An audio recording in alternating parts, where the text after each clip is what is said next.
Can you dig it, sucker? You are listening to the Hall of Fame. Here's Booker T and Brad Gilmore. I think this is a story that just could have been made up just to create a buzz about another potential WWE guy coming back and leaving AEW.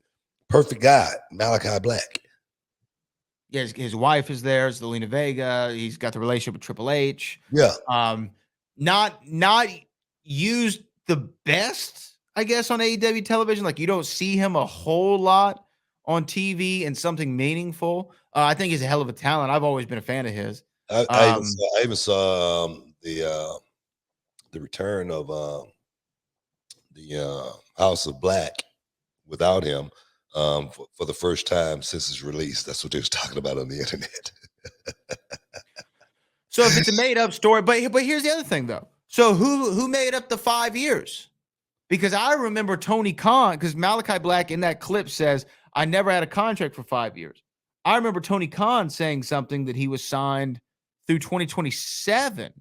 And then somebody in the chat, let me know if I'm misquoting. But I remember him talking about Adam Cole and Malakai Black and saying, I got Adam Cole under contract to 2026. I got Malakai Black under contract to 2027.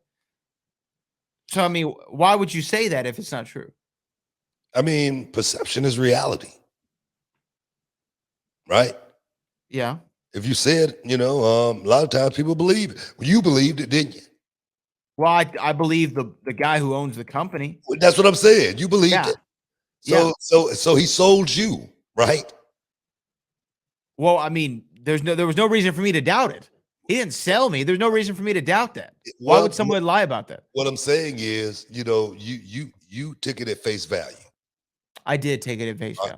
You thought, man, these guys, there's no reason to talk to those guys. Didn't you think like that? I see what you're saying. I see what you're getting at. Exactly my point. So, if I throw it out there, it might stick. Somebody might believe it. If Aleister Black wouldn't have confirmed it, we still would have thought the same thing. We would be thinking right now, how did he get out of his contract, man? Something must be going on. Man, there's got to be a lot of turmoil there, man. Man, somebody's not happy. So it got you talking immediately when something like that goes up.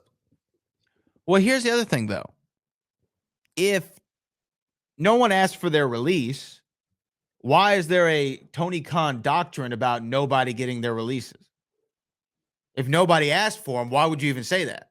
Why would you even make that a rule of thumb of you're not getting your release if nobody's been asking you for their release? Well, I think we've heard this before. I don't think this is a secret or anything as far as that company go. I don't think anybody's been released other than they let their contracts expire. Exactly. I think the only one is Kylie Ray. She asked for a release and it was and she wasn't someone that had a whole lot of star power. Right. No.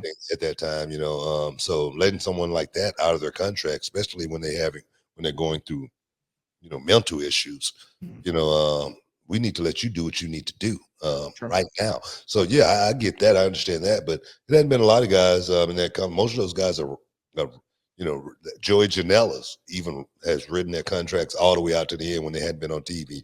Sonny Kiss, where's he been? You know what I mean? He's another one. You know what I mean? So it's been a lot of guys. Marco Stutz.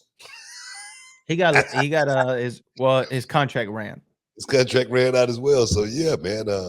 So this to me is nothing but hot takes and clickbait.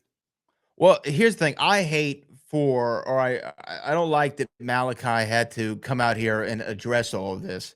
It does speak to the craziness of the internet and how he said, I just want to go away and hang out and chill and get my life together, get my mind right, spend time with my wife, go on vacation, get relaxed and rejuvenated. And then he said he was getting death threats. Now, if he was getting death threats, from what I ascertained from that, was from people who are diehard AEW fans. Gotta be, man. Saying, how dare you get your release and want to go back to WWE? Yeah. It's amazing. That's crazy. Man. These fans have turned, cult-like, and it's sad more than anything because it seemed like people would be happy. I know when WCW and WWE was at its all-time peak as far as the rivalry go, everybody was happy as hell. You know what I'm saying?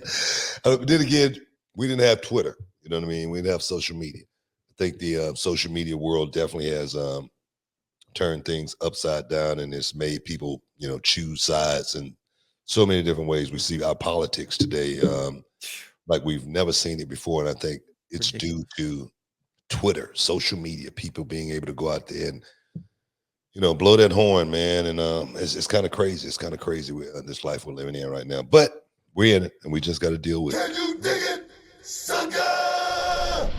You're listening to the Hall of Fame. Here's Booker T and Brad Gilmore.